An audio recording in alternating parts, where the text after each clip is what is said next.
இன்றைக்கு நாம் தியானிக்க இருக்கிற வசனம் சங்கீதம் 135 அதிகாரம் 6வது வசனம். வானத்திலும் பூமியிலும் சமுத்திரங்களிலும் எல்லா ஆழங்களிலும் கர்த்தர் தமக்கு சித்தமானதை எல்லாம் செய்கிறார்.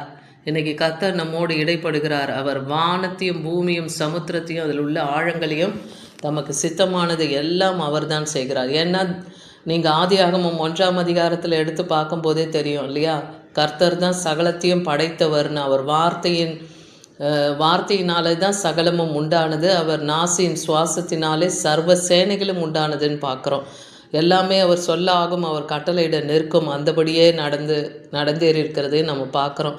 அதனால இன்னைக்கு அவர் வானத்தையும் பூமியும் சமுத்திரத்தின் அதன் ஆழங்களையும் தமக்கு சித்தமானது எல்லாம் அவர் செய்ய வல்லமை உள்ளவராக இருக்கிறார். அவர் பூமியின் கடையாந்திரங்களை மேகங்களை எழும்ப பண்ணி மழையுடன் மின்னல்களை உண்டாக்கி காற்றை தமது பண்டக சாலையிலிருந்து புறப்பட பண்ணுகிறேன்னு சொல்கிறாரு சங்கீதம் 135:7. அப்போ அவர் சகலத்தையும் உண்டாக்கி வைத்திருக்கிறார் இல்லையா. மின்னல்களை உண்டாக்கி இருக்காரு, காற்றுக்கென்று பண்டக சாலையை வைத்திருக்கிறாரு.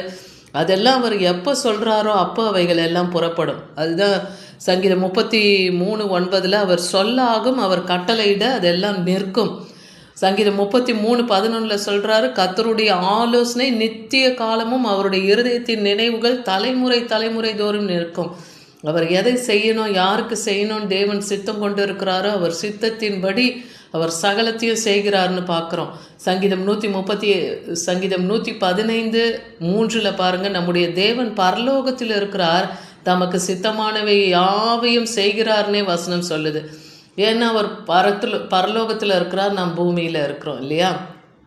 அவர் மனுஷனுடைய நினைவுகளையும் யோசனைகளையும் அவர் வகையிருக்கிறார் இல்லையா. அவர் மனுஷனுடைய வாயிலே வார்த்தை பிறப்பதற்கு முன்பாகவே அது என்னவென்பதை தேவன் அறிந்திருக்கிறார். அதனால் பரலோகத்தில் இருக்கிற தேவன் தமக்கு சித்தமானது இந்த பூமியில் செய்து கொண்டே தான் இருக்கிறார்.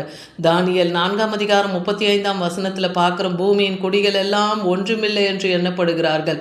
அவர் தமது சித்தத்தின்படியே வானத்தின் சேனையும் பூமியின் குடிகளையும் அவர் நடத்துகிறார். அவருடைய கையை தடுத்து அவரை நோக்கி என்ன செய்கிறீர் என்று சொல்லத்தக்கவன் ஒருவனும் இல்லை என்றேன்.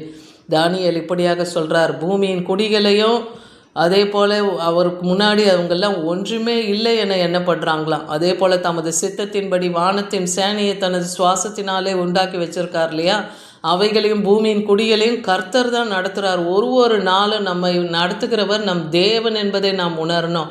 அவருடைய ஆவிதான் நம்மளை நடத்தி கொண்டு இருக்கிறது. அவர் கையை தடுத்து அவரை நோக்கி என்ன செய்கிறேன்னு இது சொல்கிறவோ கேட்கவோ நம்ம ஒருவருக்குமே அதிகாரம் இல்லை. மத்தேயு 28:18 பார்க்குறோம்.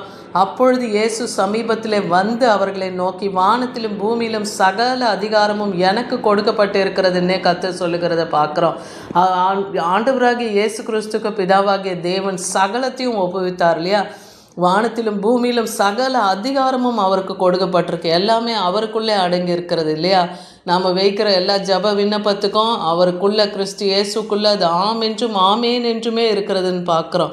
எல்லாத்தையும் அப்படியே ஆக கடவுதுன்னு சொல்கிற வல்லமைய தேவன் அவருக்குள்ளே வைத்திருக்கிறார். மத்தேயு 8ஆம் அதிகாரம் 26ஆம் வசனத்தில் பார்க்குறோம். அதற்கு அவர் அற்ப விசுவாசிகளே ஏன் பயப்படுகிறீர்கள் என்று சொல்லி எழுந்து காற்றையும் கடலையும் அதட்டினார். உடனே மிகுந்த அமைதல் உண்டாயிற்றுன்னு பார்க்குறோம். ஒரு முறை கப்பலில் படகிலே அவர்கள் பிரயாணம் செய்து கொண்டிருக்காங்க, ஆண்டவராகிய இயேசு கிறிஸ்துவும் அவருடைய சீஷர்களும். அப்போ அவர் அயர்ந்து நித்திரை செய்யும்போது பெருங்காற்றுனால இந்த படகு ஆடிக்கொண்டு இருக்கிறது. அதை பார்க்கும்போது அவங்கெல்லாம் பயந்து போகிறாங்க. அப்போ கர்த்தர் என்ன சொல்கிறாரு, அற்ப விசுவாசிகளே ஏன் பயப்படுறீங்க. ஏன்னா கர்த்தர் அவங்களுக்கு வல்லமையை கொடுத்து வைத்திருக்கிறார் இல்லையா. அவர்கள் ஒரு வார்த்தை சொன்னாலே விசுவாசித்து அதை அடங்கி போகும். ஆனால் அந்த விசுவாசம் இல்லாமல் அவங்க பயம் கொண்டு இயேசுப்பாவை நோக்கி இந்த படகு அமிழ்ந்து போகிறதே நீங்கள் நித்திரை செய்கிறீர்களே சொல்லி அவங்க அவரை எழுப்புறதை பார்க்குறோம். அப்போ அவர் எழுந்து என்ன சொல்கிறார், காற்றையும் கடலையும் அடக்கி போடுறாரு இல்லையா. இறையாதே அமைதலாக இருன்னு அதுக்கு கட்டளை போட்ட உடனே அது அமைதியாக இருக்குது. அப்போ மற்ற மனுஷர்கள்லாம் அதை பார்த்து என்ன பண்ணுறாங்களாம், ஆச்சரியப்படுறாங்க. காற்றும் கடலும் கூட இவருக்கு கீழ்ப்படுகிறதே என்றார்கள்னு பார்க்குறோம். அப்போது சகல இயற்கையும் அவரால் தான் உண்டானது இல்லையா. அப்போது அவர் காற்றையும் கடலையும் அதட்டி போட்டு வச்சிருக்கிறாரு. அது இறையாதே அமைதலாக இருன்னு அதுக்கு ஒரு வார்த்தை கட்டளையிட்ட உடனே அது அமைதியாக இருக்கிறத பார்க்குறோம். அதே போல் கடலுக்கு ஒரு தேவன் எல்லைக்கோட்டை வைத்திருக்கிறார். அது பூமியின் குடிகளை அழித்து போடாதபடிக்கு அதுக்கு ஒரு எல்லைக்கோட்டை வைத்திருக்கிறார். யோபுல நீங்கள் அதை வாசித்து பார்த்தீங்கன்னா தெரியும். இம்மட்டும் வா மிஞ்சி வராது என்னே கடலுக்கு எல்லை வைத்திருக்கிறார்னு பார்க்குறோம். ஏசாயா 46ஆம் அதிகாரம் 10ஆம் வசனத்தில் அந்தத்தில் உள்ளவைகளும் ஆதி முதற்கொண்டு இன்னும் செய்யப்படாதவைகளும் பூர்வகால கொண்டே உங்களுக்கு நான் அறிவிக்கிறேன்னே சொல்கிறார். என் ஆலோசனை உங்களுக்கு நிலை நிற்கும், எனக்கு சித்தமானவைகள் எல்லாம் நான் செய்வேன்னே சொல்கிறார். அப்போ கர்த்தருக்கு சித்தமானது அவர் கரத்தினாலே வாய்க்கும், அவர் சொல்ல அவைகள் எல்லாம் நடந்தேறும். அதே போல் அவர் ஆதி காலம் முதற்கொண்டு செய்யப்படாதவைகளை கூட தேவன் நமக்கு அறிவிக்க வல்லமுள்ள தேவனாக இருக்கிறார். கர்த்தரிடத்தில் நீங்கள் வாஞ்சியா இருங்க, அவரை நேசிங்க, அவர் வசனத்தில் பிரியமாக இருங்க. கர்த்தருக்கு கீழ்ப்படிந்து அவருடைய கட்டளை கற்பனைகளின்படி நடக்கும்போது கர்த்தருடைய சத்தத்தை நீங்கள் கேட்க முடியும். அவர் உங்களுக்கு உரிய காரியங்களை தேவன் வெளிப்படுத்துவார். அதான் இன்னும் செய்யப்படாதவைகளும் பூர்வ காலம் முதற்கொண்டு அறிவிக்கப்படாதவைகளை கூட உங்களுக்கு நான் அறிவிக்கிறேன்னு சொல்கிறாருன்னா அதெல்லாம் நமக்கு அறிவிப்பார். அந்த பாக்கியம் நமக்கு வேணும்னா தேவ சமூகத்தில் நம்ம காத்திருக்கும் போது அந்த பாக்கியத்தை தேவன் நமக்கு தருவார். ஆமோஸ் 9ஆம் அதிகாரம் 6ஆம் வசனத்தில் சொல்கிறார், அவர் வானத்தில் தமது மேல் அறைகளை கட்டி பூமியில் தமது கீழ் அறைகளை அஸ்திபாரப்படுத்தி சமுத்திரத்தின் தண்ணீர்களை வரவழைத்து அவைகளை பூமியினுடைய விசாலத்தின் மேல் ஊற்றுகிறவர். கர்த்தர் என்பது அவருடைய நாமம். இந்த கடல்லாம் எப்படி உண்டானதுன்றதுக்கான ஆதார வசனங்கள் தான் இது. அப்போ கர்த்தர் அது என்ன பண்ணுறார், தண்ணீர்களை சமுத்திரத்து தண்ணீர்களை எல்லாம் வரவழைத்து அவைகளை பூமியினுடைய விசாலத்தில் ஊற்றி வைத்திருக்கிறார்னு பார்க்குறோம். அப்போது தேவன் தான் சகலத்தையும் உண்டாக்கின சர்வ சிருஷ்டிக சர்வத்துக்கும் எஜமானர். கர்த்தரே ராஜரிகம் பண்ணுகிற தேவனாக இருக்கிறார். ஆமோஸ் 4ஆம் அதிகாரம் 13ஆம் வசனத்தில் பார்க்குறவர் பர்வதங்களை உருவாக்கினவரும் காற்றை சிருஷ்டித்தவரும் மனிதனுடைய நினைவுகள் இன்னதென்றும் அவனுக்கு வெளிப்படுத்துகிறவருமா இருக்கிறார். விடியற் காலத்தில் அந்தகாரமும் ஆக்குறாராம், பூமியினுடைய உயர் ஸ்தானங்கள் மேலே உலாவுகிறவருமாய் அவர் இருக்கிறார். அவருடைய நாமம் சேனைகளின் கர்த்தர்.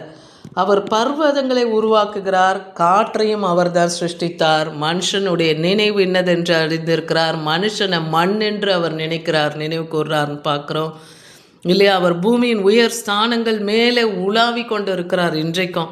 ஏன்னா அவருடைய நாமம் சேனைகளின் கர்த்தர். அப்படி வல்லமில்ல தேவனை நாம் தெய்வமாக கொண்டிருக்கிற ஜனம் பாக்கியம் உள்ளது இல்லையா. அதனால இன்னைக்கு தனக்கு சித்தமானதை கர்த்தர் செய்வார்.